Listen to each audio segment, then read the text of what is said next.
Hello children, how are you all? I hope you all are fine. Now today I am going to explain you about the reproduction in plants. Okay, so what is reproduction in plants? First I will explain you what is reproduction.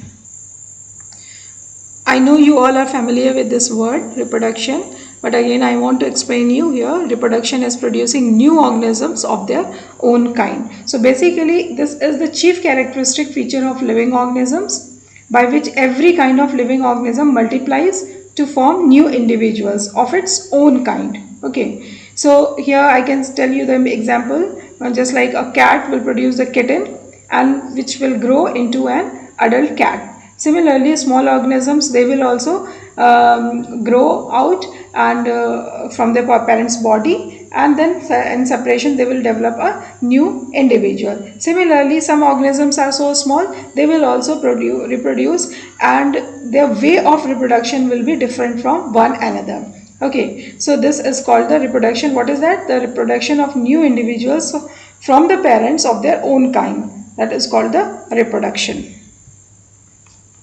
Now here in brief, first I want to explain you about the modes of reproduction in plants. First is the asexual reproduction, second vegetative propagation, and third is the sexual reproduction. Asexual reproduction, basically the plant body is involved in that. Okay, so that is the budding process, fission, fragmentation and spore formation. One by one I will explain you. Okay, need not to worry.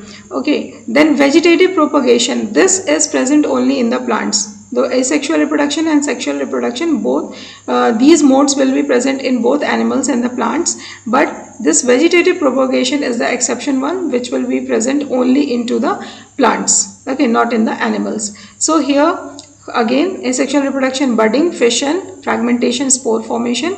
Vegetative propagation method, there will be two kinds or two ways, you can say, natural method and the artificial methods. That means the nature by itself does so, or the plant is having the capability of doing by itself. Okay, so in that the plant parts will be there, that is by roots a new plant may develop, then by stems, by adventitious buds on leaves. Okay, and artificial methods, that means on the basis of the demand of the situation, okay, or the demand of the other areas. So here the artificial methods are used. That means here the human being will be also involved in that. Okay, that means according to the need these will be used, this method will be used. So that is called the artificial methods, that is by stem cutting, by layering, by grafting and by tissue culture. So one by one, first we will study about the asexual reproduction. Here is another thing given, that is what is the difference between the asexual reproduction and sexual reproduction. So first thing is that daughter cells are produced from a single parent. Basically this you keep in your mind, that asexual reproduction need only the single parent. That means one parent is only involved in the reproduction process. Okay, then sexual reproduction, two parents of opposite sex, that means one male and another is the female, are needed in the sexual reproduction. Second difference is what? Sex cells or the gametes are not formed. Okay, why? Because these gametes are formed only by the fusion of the two types of cells, that is the male gametes and the female gametes, that is sperm and ova are formed, and then when they fuse, then only the sexual reproduction takes place. Okay, now the third one is zygote is not formed. As you know that sex cells are not formed, so that's why zygote will be also not formed. Only the division of the cells will be there, and male and female gametes fuse to form zygote, because here two parents are required.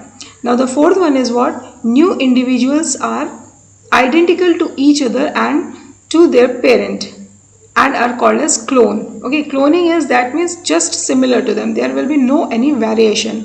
Okay, so that is possible through the asexual reproduction only, whereas in sexual reproduction, since two sex cells are meeting, okay, they are joined, so that's why some characteristic of male will be there and some characteristic of female will be there in the new offspring. So new individuals share characters of both the parents, they are called offsprings. No two offsprings are identical except the identical twins. If the twins are, sometimes you might have seen that some the faces are similar and some characteristics are similar to them, so that is the identical twins.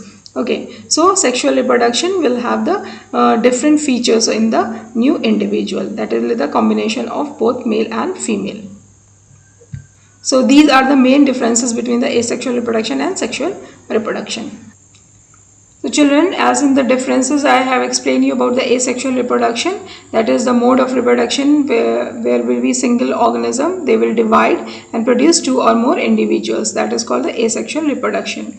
Okay, there is neither the formation or the union of gametes, and whatever the individuals will be there, they will be known as the clones. Okay, so here the types of asexual reproductions are binary fission, budding, fragmentation, and spore formation or sporulation. So one by one we will study about these all types of asexual reproduction. Now the first one is the binary fission. Okay, what happens in the binary fission? It's a simple division of unicellular organism into two similar daughter cells or of roughly equal size. Okay, so that will be the roughly equal size. In this process, what happens? Nucleus divides first. Okay, this is the nucleus. Okay, that get divide first, and then the cytoplasm and the cell membrane. This is the liquid cytoplasm. They will start dividing, and then they will form the daughter cells. Okay, two daughter cells. Each daughter cell grow in size before dividing again. When they have to divide, they will again start dividing. First they will increase their size and then they will start dividing themselves. Okay. Basically this type of division occurs only in the bacteria and some algae and also some fungi. Okay, it's a simple division. Okay, so that is called the binary fission.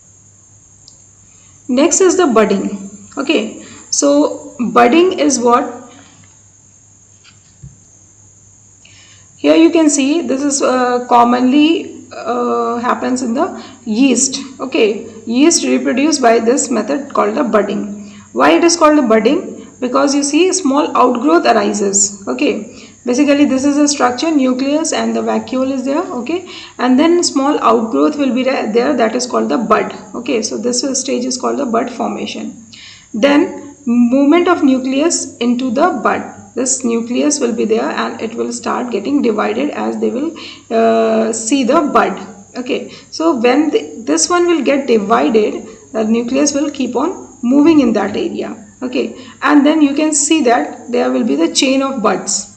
Okay, continuously they will coming out. That is called the daughter yeast. Okay, parent yeast, and from the parentary yeast the daughter yeast come, and it will not get separated. Basically in yeast it forms a chain. Okay, but when we talk about the animals, there will be the hydra. They will get detached. Their body will get detached from the parent plant and then they will become a individual, that means independent one. Okay, but in case of yeast they will form a chain. Okay, that is the difference between the plants and the animals in the process of budding. Next is the fragmentation. Basically fragmentation happens in the spirogyra. Okay, that means the spirogyra reproduce through the process of fragmentation, and since they are having the ribbon like structure, so they get divided into fragments. Okay, and each fragment is capable in forming a new organism. Okay, new individual. So this filaments get break up into two or more fragments when they get mature. Okay, so this is the septa from there where they will get detached. Okay, they will be broken into fragments, and each fragment will be able to develop into a new individual.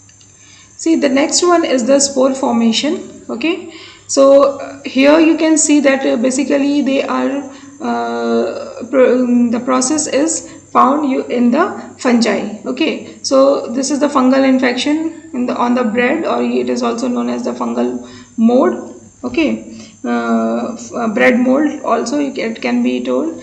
And here you can see this is the microscopic structure. Okay, these are all are the sporangium.